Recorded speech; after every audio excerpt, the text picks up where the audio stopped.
Sa pagkakataon ito mga kalingap, dinalaw ng Team Kalingap at ni Carla si Kuya Jomar dahil may sakit ang binata. Nag-doorbell sila pero walang taong lumabas mula sa bahay.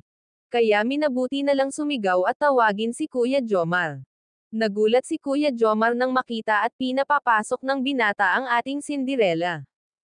Akala ni Kuya Jomar hindi tutuhanin ng ating prinsesa na dadalaw ito sa kanya. Nag-alala ang ating dalaga sa kalagayan ng binata.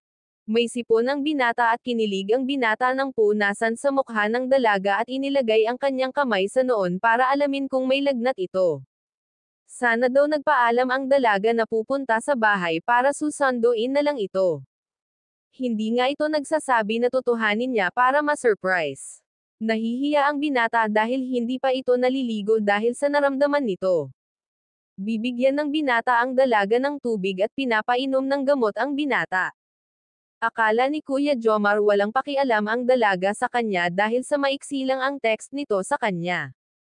Kinukumusta na ang panliligaw ng binata.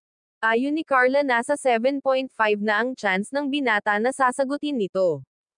Inihayag ni Carla na walang kailangang gawin ang binata para aabot sa 10 ang rate ng panliligaw nito sa kanya. Ipinakita ni Kuya Jomar ang mga picture nila mula sa photo center.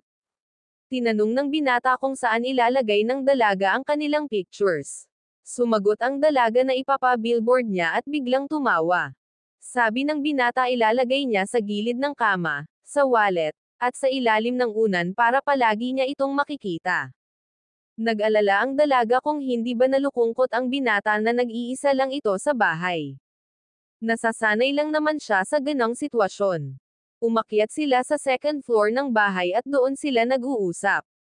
Tumabi ang binata sa dalaga at tinanong ang dalaga na okay ba ito.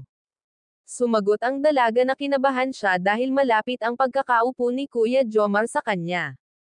Naglambing ang binata na magpapahinga siya sa balikat ng dalaga at pumayag naman ito.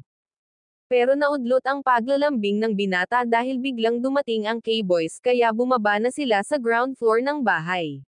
Parang nalulungkot ang binata dahil nahinto ang paglalambing niya sa ating Cinderella. Si Carla pala ang nag-eniaya na dalawin nila ang ating binata dahil sa pag-aalala nito kay Kuya Jomar. Ayon ni Kuya Jomar na naging okay na ang naramdaman niya nang makita si Carla. Salamat sa inyong panonood at huwag kalimutang mag-subscribe sa aking channel. God bless sa lahat.